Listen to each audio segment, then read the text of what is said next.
လို့မင်္ဂလာပါဒီနေ့ကျွန်တော်ပေါ့နော်ဒီ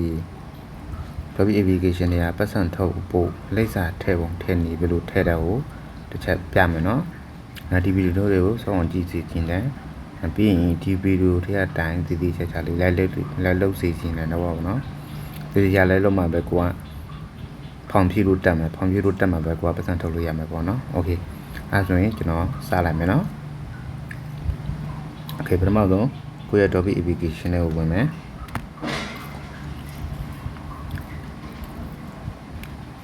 Adobe Application နဲ့ရောက်ပါပြီဝင်ပါဆိုရင်ကိုဒီနေရာလေးနှိပ်မယ်နော်โอเคဒီနေရာလေးနှိပ်မယ်ဆိုဒီနေရာလေးပြီးပိုင်းဆိုနေနေဆွဲတင်နော်ဟုတ်တယ်ဆွဲတင်ပြီးပိုင်းရင်ဒီနေရာလေးကိုလာမယ်နော်ဒီနေရာလေးလာပြီဆိုဒီမှာကိုရဲ့လက်ဟာပေါ့နော်ကိုလက်ဟာကိုထည့်ကြပါနော်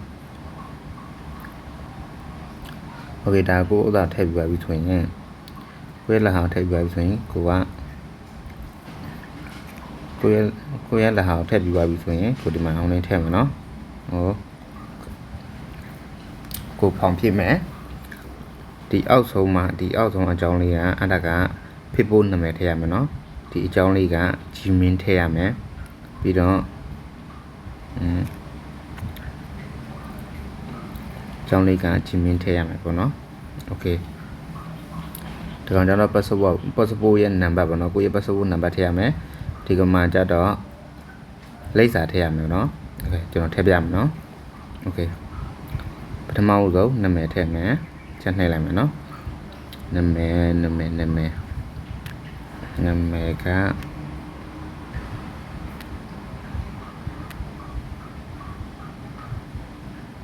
โอเคပြီးပိုင်းအနီရောင်လေးပဲနှိပ်လိုက်နော်โอเคဒါဆိုနာမည်ပြီးပါပြီပေါ့နော်နာမည်ပြီးသွားပြီโอเคเนาะဒီမှာပြီးတော့ဗာထည့်မယ်ဆိုတော့နာမည် password နာမည်အရင်ထည့်လိုက်မယ်เนาะpassword နာမည်အရင်ထည့်မယ်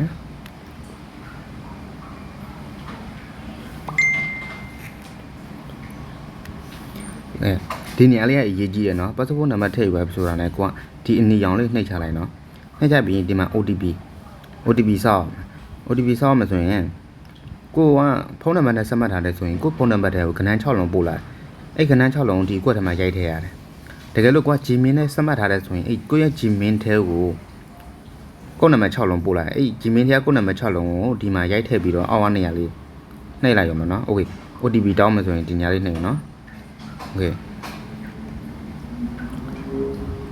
နှိပ်လိုက်ပြီနော်ခဏစောင့်မယ်ပြီးသွားရင်ကိုကကဏ္ဍကိုဒီမှာရိုက်ထည့်မယ်နော်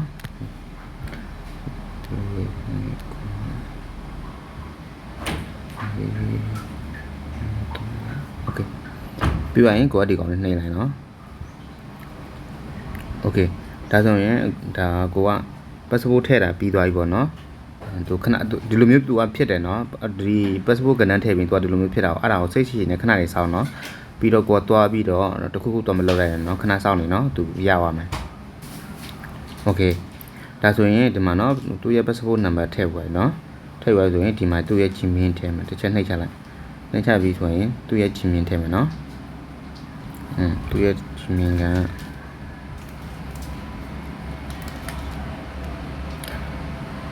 ဒီကိုခွန်စေဖာ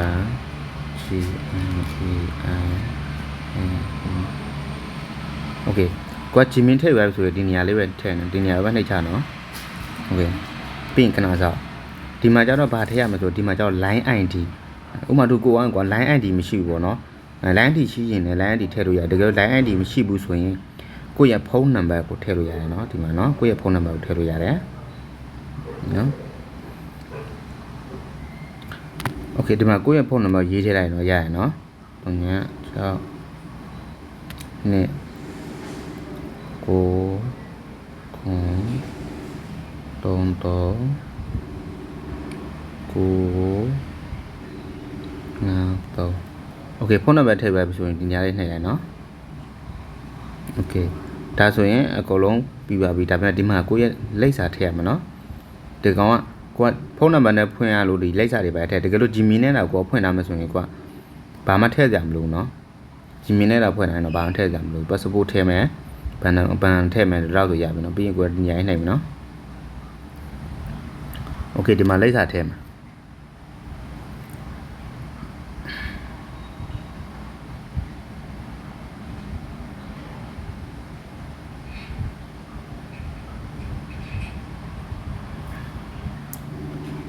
โอเคဒီမှာလိပ်စာထည့်မယ်နော်လိပ်စာထည့်မယ်ဆိုဒီမှာဘန်လီထိထည့်လိုက်ဒီပုံမှာနော်ကွာဒလွယ်လေးဘန်လီထိတေလေးကိုဘန်လီထိထည့်ပြီးပါဆိုဒီမှာကျတော့ကြောက်ဝံရွေးမယ်နော်ကြောက်ဝံကြတော့သူကပါတယ်ဆိုတော့ခွန်ထက်မတ်နခေါ်ပါနော်ခွန်ထက်မတ်နခေါ်စမှာနော်ကြောက်ဝံပြီးသွားပြီဆိုအမ်ဖေရွေးမယ်နော်ဒီညချက်နှစ်လိုက်အမ်ဖေရွေးမယ်နော်အမ်ဖေရွေးမယ်ဆိုရင်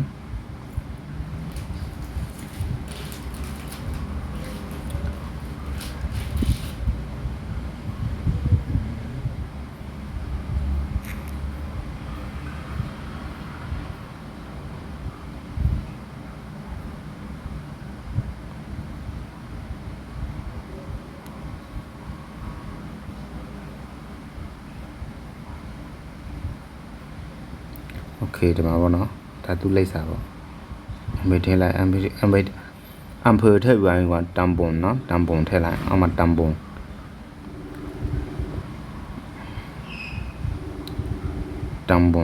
ဒါဆိုရင်ကိုကပြီးသွားပြီနော်ဒီမှာကျတော့ဒီလောက်ပဲဖြည့်ရတယ်ဒီမှာသူ့ရဲ့မြို့နယ်ကုတ်နံပါတ်ပို့လိုက်နော်ပြီးရင်ဒီနေရာလေးနှိပ်ချလိုက်โอเคဒီလိုဒီနေရာမှာအခက်ခဲလေးရှိမှဆိုရင်ကိုရဲ့အပေါ်ကအထက်လူမေးကြည့်ခြင်းတယ်ပေါ့မေးကြည့်စီခြင်းတယ်နော်ဒါဆိုပြီးသွားပြီဆိုရင်ကိုကဘာလုပ်ရမလဲဒီမှာ passport ဓာတ်ပုံရိုက်ထည့်ရမယ်နော်ဒီနေရာလေးတစ်ချက်နှိပ်โอเคဒီမှာ passport ဓာတ်ပုံကိုရိုက်ထည့်ရမယ် passport ဓာတ်ပုံရိုက်ထည့်တဲ့နေရာမှာဘယ်လိုပြောမလဲကွာဘယ်လိုပြောမလဲအဓိကရိုက်ထည့်ဖို့ပဲဓာတ်ပုံရောက်သွားဖို့ပဲလိုတယ်ပြီးရင်ကိုကမှားသွားသည်ဖြစ်စေဘာမှဖြစ်ရတယ်နော်တကယ်လို့ကိုကမှားသွားတယ်ဆိုရင်အော်ဖြစ်မှာကိုတက်ပြန်တိုင်လို့ရတယ်နော်အဲ့ဒါကြောင့်မို့ကွန့်ကိုရိုက်ထည့်လို့လည်းရတယ်နော်โอเคကျွန်တော်ရိုက်ထည့်မယ်နော်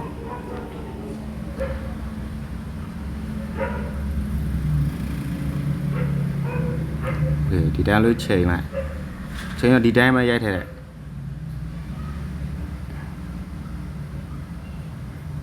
โอเคဒါမဲ့ရိုက်တာတော့အတက်ရိုက်တာပဲ तू ကအဲ့လိုမျိုးကျွန်တော်မှောက်ကုန်ဖြစ်သွားတာပေါ့နော်ကျွန်တော်မှောက်ကုန်ဖြစ်သွားတဲ့ဘာမှဖြစ်ဘူးเนาะဒါကကိုကဒီ office မှာပြန်တိုင်ရမှာလေ office မှာပြန်တိုင်ရမှာအားကြောင့်မို့ကျွန်တော်မှောက်ကုန်ဖြစ်သွားတဲ့ဘာမှဖြစ်ဘူးဒီကထည့်ဖို့ကိုကထည့်လိုက်ဖို့ပဲပြီးရင်ကိုက office မှာပြန်တိုင်ရမှာเนาะပြီးရင်ဒီကောင်တော့ပြီးပါပေါ့เนาะ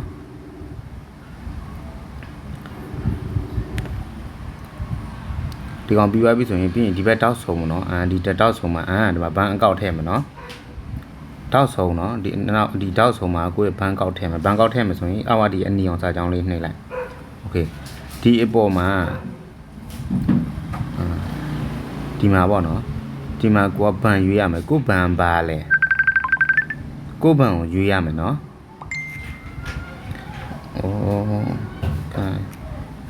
sorry ကဲအဲ့ပေါ်မှာကိုဘန်ကိုရွေးမယ်ဆိုရင်ပြီးရင်ကိုကဒီအပေါ်ဆုံးမှာကိုယ့်ရဲ့ဘန်ပေါ့နော်ကိုယ့်ရဲ့ဘန်ရွေးမယ်နော်ဘန်ရွေးမယ်ဆိုချက်နှိပ်လိုက်မယ်နှိပ်လိုက်ပြီဆိုဒီမှာကိုဘန်ပေါ်လာပြီကိုဘန်ဘာဘန်လဲဆိုကြည့်နော်သေချာကြည့်နော်ကိုဘန်ဘာဘန်လဲဆိုရင်ဒီမှာကစီကွန်နော်ဒီမှာကစီကွန်နော်ကစီကွန်ရွေးလိုက်မယ်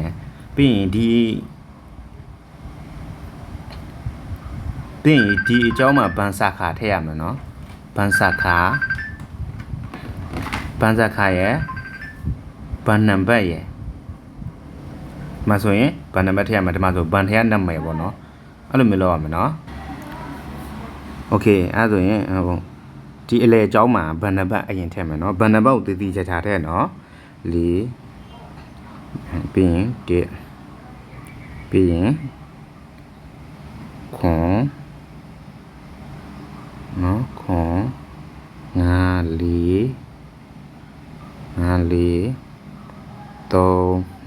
3 ကိုတေချာပြီးကိုပြင်ရင်နော်2 4 6 80လုံး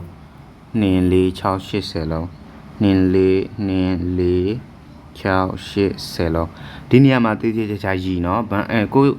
ဘန်နံပါတ်ကိုတိတိကျကျရည်ထည့်ပြီနော်မှားလို့မရဘူးနော်မှားလို့မရဘူးဘန်နံပါတ်ကိုတိတိကျကျရည်ထည့်ပြီနော်โอเคအောက်မှာဘန်နာမည်ထည့်မယ်နော်ကိုရဲ့ဘန်နာမည်ပေါ့နော်โอเคကိုကဘန်နာမည်ထည့်ယူပါပြီโอเคဒီအပေါ်ဆုံးကြောင်းမှာဘန်စာခါထည့်ရမယ်နော်စာခါထည့်ရမယ်နော်โอเคဘန်စာခါထည့်မယ်နော်โอเคဒီအပေါ်ကြောင်းမှာနော်အပေါ်ကြောင်းမှာဒီကြောင်းလေးမှာစာခါထည့်မယ်နော်စာခါထည့်တော့စာခါထည့်တယ်ဆိုတာကကိုနေတဲ့ကိုလောက်ခဲ့တဲ့ဘန်မြို့နယ်ရဲ့နေရာကိုပြောတာနော်အခုကိုကဘေးမှာနို့တယ်အခုမှဘန်ကောင်းမှာလောက်တာလားစမှုချောကောင်းမှာလောက်တာစမှုကောင်းဘေးမြို့နယ်ပါပဲပေါ့နော်ကိုလောက်တဲ့ဘန်မြို့နယ်မှာ तू ကဘန်စာအောက်ပေါ်မှာပါတယ်အဲ့ဒါကိုအေးဘန်ရဲ့ဘန်စာခါရဲ့နာမည်ကိုထည့်ရမယ်နော်โอเคအဲ့ဆိုရင်ပြမယ်နော်အဲ့ဆိုထည့်မယ်ဘန်စာခါโอเคဒါဘန်စာခါထည့်ယူပါပြီပေါ့နော်ဘန်စာခါထည့်ယူပါပြီဆိုရင်ဒီအနောက်အောက်ကဒီအနီရောင်လေးနှိပ်ချလိုက်โอเคဒါဆိုရင်ဘန်နဲ့ထည့်ပြီးပါပြီဒီမှာသူ့ရဲ့ကိုယ်ပိုင်ပုံနဲ့ထည့်ပဲ passport လုံးထည့်ယူပါပြီပြီးရင်ဒါကောင်လေးတဲ့ဖောင်အကုန်လုံးဖြည့်ပါပြီဆိုရင်ကိုကဘာလုပ်ရမလဲဆိုရင်ချက်ချင်းမရဘူးသူကနည်းနည်းစောက်ရတယ်ပေါ့နော်ခဏပေါ့တရက်လောက်စောက်လိုက်ပေါ့နော်တရက်လောက်စောက်လိုက်စောက်ပြီးတဲ့ခါကျရင်ကိုကစမ်းထုတ်ကြည့်လိုက်တကယ်လို့ထုတ်မရဘူးဆိုရင်ကိုကသွားတန်ရမယ်နော် office တက်တန်ရမယ်โอเค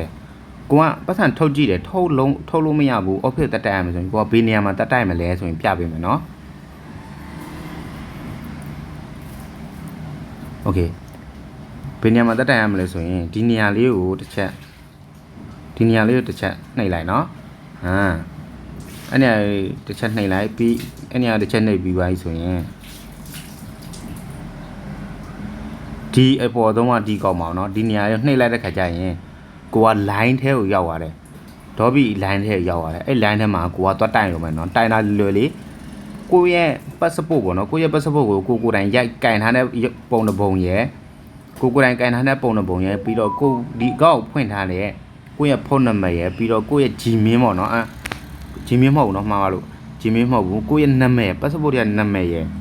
သူ့ပို့ပေးလိုက်ရုံပဲပြီးရင် तू ကကိုစီကိုစာပြန်လာခဲ့တယ်နော်โอเคအဲ့ဒါဆိုရင်โอเคနော်အဲ့ဒါဆိုရင်ဒီလောက်ပဲပေါ့နော်ဒီလိပ်စာဒီကောင်ထည့်တာကဖောင်ဖြည့်ကိုထည့်တာဒီလောက်ပဲကိုကမရဘူးဆိုရင် office ကိုတွတ်တက်ရမယ်နော်โอเคအခါလောက်ကြည့်ကြနော်တကယ်လို့ကိုကအဆင်မပြေလဲဘာမှမဖြစ်ဘူးနော် office မှာကိုတွတ်တက်လို့ရတယ်ပြီးရင်သူ office ပြန်လုပ်ပေးတယ်နော်โอเคအဲ့ဆိုရင်ဗီဒီယိုလေးကဒီလောက်ပဲနော်